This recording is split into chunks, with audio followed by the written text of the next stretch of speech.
تمہیں پتا ہے میں اس طرح کے کیس کے 20,000 روپے لیتی ہوں اور تم مجھے 1,000 روپے دے رہی ہو؟ زرینہ مڈ وائف حلیمہ پر پھٹ پڑی۔ فیس تو آپ کو ابھی دینی پڑے گی۔ حلیمہ نے جواباً کہا، ڈاکٹر صاحبہ میں بہت غریب ہوں، گھر میں جو جمع پونجی تھی وہ سب لا کر آپ کو دے دی ہیں۔ زرینہ مڈ وائف حلیمہ کے کان کی سونے کی بالیوں کو دیکھتے ہوئے بولی، اچھا اگر تمہارے پاس پیسے نہیں ہیں تو چلو اپنے کانوں کی بالیاں اتار کر دو، میں نے یہاں پہ کوئی مفت سینٹر نہیں کھول رکھا، تم جیسی عورتوں کی چھوریاں مزے لیں اور ان کا گناہ میں یہاں پر صاف کروں، اور وہ بھی مفت میں۔ واہ بھائی واہ! حلیمہ اور کلثوم کو زرینہ مڈ وائف کے الفاظ ایسے لگے جیسے کسی نے بھالا ان کے سینے میں مار دیا ہو۔ حلیمہ تھوڑی ہچکچائی اور بولی، جی یہ بالیاں میری ماں کی نشانی ہیں۔ زرینہ ایک دم غصے سے اٹھیں اور حلیمہ کے ایک کان سے بالی اتارنے لگی۔ حلیمہ اور کلثوم پھٹی پھٹی نگاہوں سے زرینہ کو دیکھ رہی تھیں۔ ایک بالی اتارنے کے بعد زرینہ نے حلیمہ سے کہا، اتارو دوسری بالی۔ حلیمہ نے اپنا لرزتا ہوا ایک ہاتھ کان پر اور دوسرا بالی پر رکھا اور بالی اتار کر زرینہ مڈ وائف کے حوالے کر دی اور چپ کر کے بوجھل قدموں کے ساتھ وہاں سے چل پڑی۔ شام کو زرینہ مڈ وائف کا خاوند ملک عباس اپنے زمینوں سے واپس آیا اور رات کا کھانا بیگم کے ساتھ کھانے لگا۔ کھانے کے دوران زرینہ نے اپنے خاوند سے دن والے کیس کا ذکر کیا تو خاوند نے زرینہ سے کہا، وہ غریب لوگ تھے، تم کچھ دن کے لیے ان کے پیسے رکھ لیتی، وہ واپس آ کر دے جاتے۔ اسی طرح کسی کی مجبوری سے فائدہ اٹھانا کوئی اچھی بات تو نہیں ہے، کچھ بندے کے دل میں خوف خدا بھی ہونا چاہیے۔ زرینہ نے جواباً کہا، کوئی نہیں دیتا بعد میں لوگوں کے ہاں کیس کرنے جاتی ہوں تو اکثر کم بخت 500 یا 1000 روپے نکال کے کھڑے ہو جاتے ہیں۔ میں نے بھی تعلیم حاصل کی ہے، اپنے شعبے میں مہارت حاصل کرنے کے لیے پیسہ خرچ کیا ہے، میں نے اس کے اوپر وقت لگایا ہے، میرے بھی بال بچی ہیں، میری ضروریات ہیں، اور میں یہاں پہ مفت کام کرتی رہی تو پھر تو ہو گیا میرا کام۔ ملک عباس نے ذرا جھنجھلا کر کہا، ارے تم سے مفت کام کرنے کو کس نے کہا ہے، بس لوگوں سے تھوڑی رعایت کر لیا کرو، غریب لوگ ہیں۔ زرینہ نے کہا، اچھا چھوڑو، میں سوچ رہی ہوں کہ آج جو بالیاں آئی ہیں کیوں نہ میں اسے سنار کو دے کر اپنی گڑیا کے لیے کنگن بنوا لوں۔ اب دیکھو وہ 3rd ایئر میں ہے، 4th ایئر کے بعد ہم نے اس کی شادی بھی تو کرنی ہے، اس کے زیورات اور جہیز کا سامان بھی تو اکٹھا کرنا ہے۔ منیر تو ابھی 1st ایئر میں ہے، مجھے پوری امید ہے کہ وہ پری میڈیکل امتحان میں اچھے نمبر لے گا اور MBBS کے لیے کوالیفائی کر جائے گا۔ اس کی تعلیم کے اخراجات کے لیے بھی تو ہمیں ابھی سے کچھ نہ کچھ کرنا پڑے گا۔ ملک عباس نے روٹی کا لقمہ منہ میں چباتے ہوئے کہا، اللہ بہتر کرے گا، ہماری فصلیں بھی اچھی ہیں، دونوں کا مستقبل اچھا ہو جائے گا۔ زرینہ نے کہا، آپ تو بس کسی بات کو سنجیدہ ہی نہیں لیتے، ابھی میاں بیوی کی بات چل ہی رہی تھی کہ اوپر سے ان کا بیٹا منیر آ گیا۔ ماں باپ کو سلام کیا اور ماں سے مخاطب ہو کر کہا، امی میرے سر میں بہت شدید درد ہو رہا ہے، مجھے ابھی اپنے کالج ٹیسٹ کی تیاری بھی کرنی ہے، پلیز آپ مجھے 1 کپ چائے اور سر درد کی گولی دے دیں۔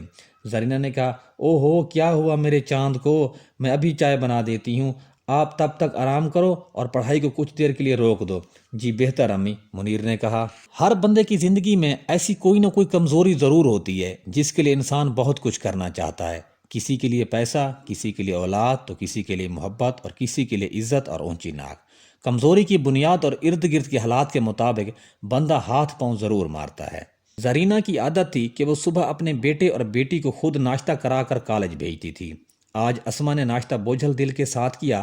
ماں نے اصرار کیا، بیٹا ناشتہ تو صحیح طرح سے کر لو، تو اسما نے کہا، امی میں نے کر لیا ہے، بس میرا دل نہیں کر رہا مزید کھانے کو، وین بھی آنے والی ہے اور ہمیں جلدی جانا ہے۔ منیر نے ناشتہ کرتے ہوئے کہا، امی جی آج میرا دل سوجی کا حلوہ کھانے کو کر رہا ہے، پلیز شام کو ہماری واپسی کے وقت سوجی کا حلوہ ضرور بنائیے گا، آپ کے ہاتھ کا بنا ہوا حلوہ مجھے بہت پسند ہے، شام کو آپ ہی اور میں نے اکٹھے کھائیں گے۔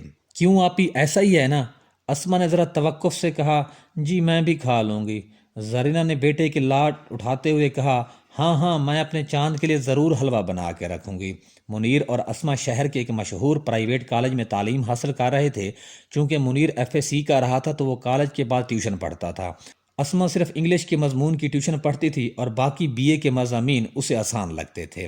پھر شام کو چھٹی کر کے بہن بھائی اکٹھے گھر واپس آتے تھے۔ کالج سے واپسی پر منیر اپنی پڑھائی کے متعلق اسما سے باتیں کرتا آیا۔